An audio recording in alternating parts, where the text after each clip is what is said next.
Hey guys, Mano here. Welcome to the shop. I recently finished working on my second XR150 and the itch to work on another bike with my own terms needed to be scratched. And for some reason, the stars aligned and I sold my 2020 CRF250 Rally, a previous project. With cash in hand, I just had to get myself another project bike. This is a 2015 CRF250L with 50,000 kilometers on the clock that I just bought for 100,000 Philippine pesos.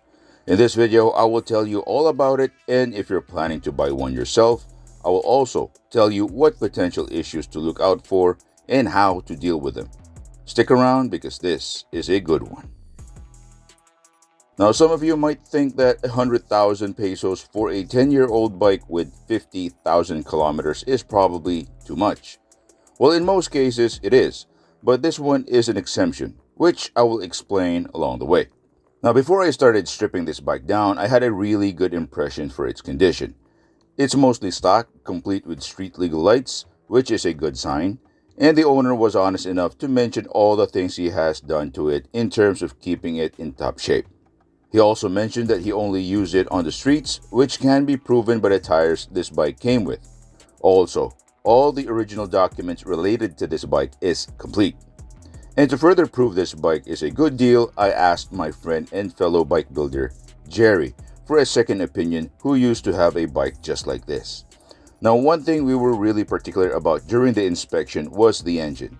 This one already has its starter motor replaced and an aftermarket timing chain adjuster with the manual adjustment has been installed.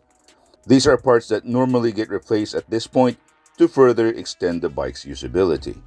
Now, if you're wondering how a healthy CRF250L engine sounds like, well, here it is.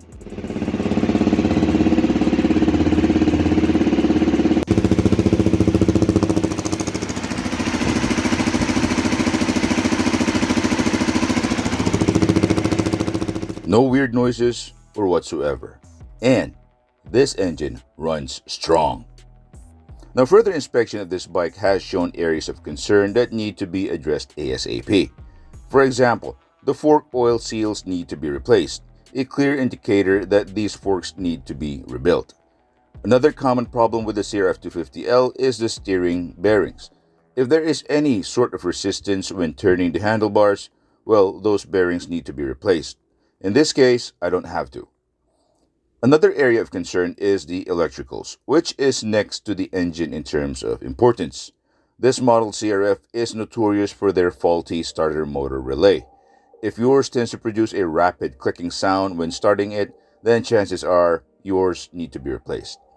If this is not addressed immediately, you'll run the risk of draining your battery. Also, inspect for stripped out wires, especially in this area where they bunch up. Wire casings tend to go brittle as it gets older and might cause a short, which could leave you stranded on the road. Any motorcycle that is 10 years or older is guaranteed to have some electrical issues, especially for bikes used in tropical climates. One common problem I see in older CRF250Ls are beat up or worn out radiators. A bent or damaged radiator will cause overheating, which will lead to a seized engine or warped cylinder head. Also, check if the radiator fan works. Leave the engine running and wait for the fan to turn on. This bike passed that, so I'm not that worried in this area. Now, if the bike that you are looking at has any of these issues, a radiator fan that doesn't run, or a bent radiator, then I suggest you stay away from that motorcycle.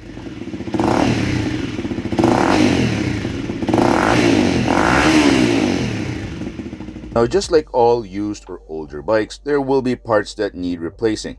Most common, of course, would be fuel and hydraulic hoses, brake pads and other consumable items like a fuel filter or spark plug, and minor bits and pieces. But the most neglected would be the Swingarm pivot bearings and wheel bearings. I have listed the wheel bearing numbers specific for which year model CRF250L on the screen. Now, speaking of year models, the 2013 to 2016 model CRF250Ls are made in Japan and have better build quality and components compared to the 2017 to 2021 models, and even the new 300L, which are made in Thailand. For example, The earlier models have better welds and overall finish. Another thing is the anti-rust treatment seems better also. The stock suspension has better ride quality while also having a shorter ground clearance compared to the later models. Despite the better build quality of the earlier models, the newer ones have their advantage as well. The 2017 to 2021 versions are slightly faster and feel slightly lighter also, and the updated electronics make them easier to tune, and they have more aftermarket parts still in stock. Now let's go back to the subject of price. Again, I bought this bike for 100,000 Philippine pesos, and I already expected some of these issues to come out. It pays to know what you're getting into. A fair price on a used but well-maintained CRF250L is somewhere between 100,000 to 150,000 Philippine pesos. A super low-priced unit might be very tempting, but based on experience, anything for sale lower than 100,000 has some major issues or issues going on, like a really beat-up engine or a bent frame or a broken ECU.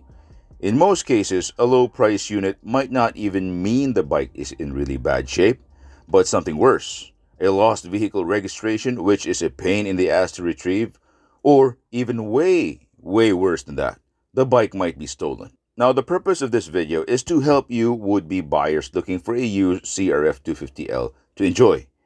Buying a used motorcycle does have its advantages over getting something new, but you have to be knowledgeable on what you're getting into. Consider this as a guide if you plan to get one soon. Now, my intentions for this bike are somewhat different to what you might be thinking.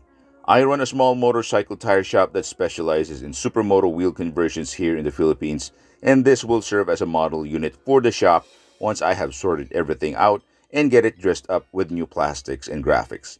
It will also serve as a jig to test fit all the custom wheels I will be building for future orders. If you want yours built by me and my small team of enthusiasts, feel free to contact me in any of my social media accounts. Of course, I'll be riding it around to enjoy the fruits of my labor and make future content as well. Now that's all I have for you today. If you have something to add to the subject of buying a used CRF250L, please leave a comment for others to know.